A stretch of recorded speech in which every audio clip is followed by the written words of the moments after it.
พี่น้องไฟใหม่อยู่ทะแขกก็ได้จบไปแล้วเนาะใหม่ไป13 ห้านผู้นักหน่วงเลยเครื่องบักอะไร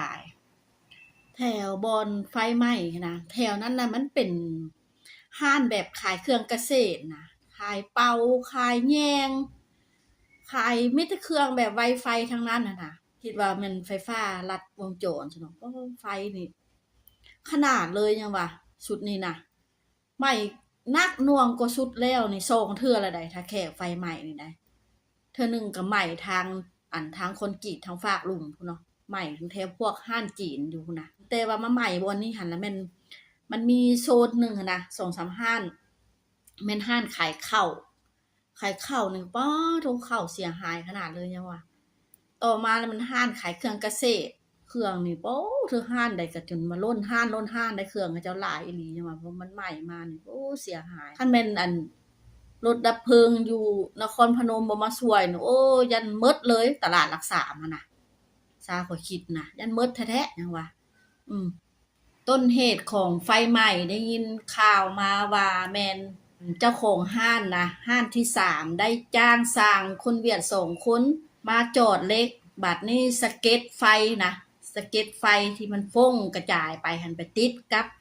ไปติดกับเป่าไปติดกับถุงยางไปติดกับโฟมอาหารแล้วก็เฮ็ด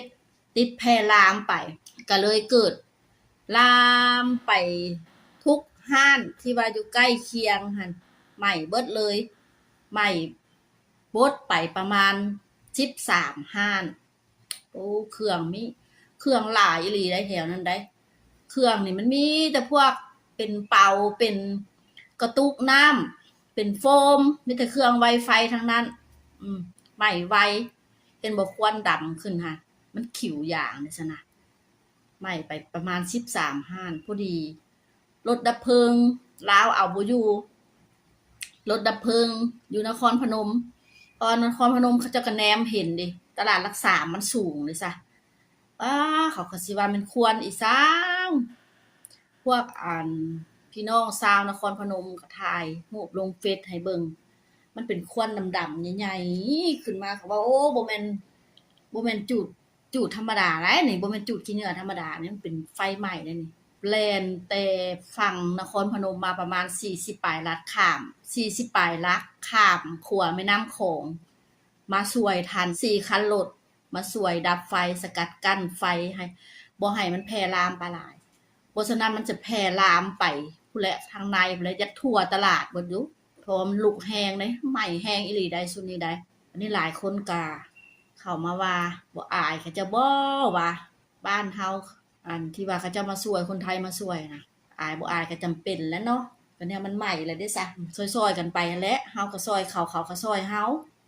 มันใหม่ใหญ่ไปสิมันก็บ่อยากทันได้บัดนี้ใหม่มาแล้วแล้วก็เครื่องของเสียหายบัดนี้พวกปลาส้นที่ไปตลาดเนาะบ้านนอกบ้านนาเลยเขาเจ้ามาตลาดนะมาก็ไม่เห็นหมู่เก็บเอาเครื่องเอาของก็เข้าไปเก็บเอาโอ้ยไอ้ตูนเขาเจ้านี่ว่าเขาเจ้าของห้านให้ดาอยู่ก็ยังไปเก็บเอาจังว่าสมองคิดได้จังไดวะเจ้าก็รับผลกระทบเสียหายอย่างนักแล้วยังไปเก็บเอาเครื่องเขาเจ้าผู้เอาก็จะแม่นหน้าด้านหน้ามึนนึงว่าโอ้ยตายนึงว่าเขาจนถ่ายคลิปเอาลงก็ยังบ่ได้คิดย่านได้อายหยังเลยจับเอาเป็นแพ็คบางคนก็เอาเป็นเป๋าบางคนก็เอาล่อมาใส่โอ้ยอมคิดได้จังไดเนาะบ่อีตูนเขาเจ้าเลยเนาะคนเฮามันมีคนจำพวกนึงนะมักได้ขนาดเลยยังวะบ่คิดเห็นใจพวกที่แม่ค้าสาวขายที่ว่าฝึกที่ว่าถูกไฟไหม้ไปนะแต่อีตูนยังว่าสู้ๆเด้อพ่อแม่พี่น้องสาวขายทุกคนสู้ๆลุกไหม้ล้มไหม้ลุกไหม้ใดๆมันเกิดแล้วเด้ซะใครแต่ชีวิตยังเป็นพอเครื่องของมันสิ่งนอกกายบ่ตายหาเอาใหม่พี่น้องเอ้ยสู้ๆเป็นกำลังใจให้เด้อสู้ๆเด้อ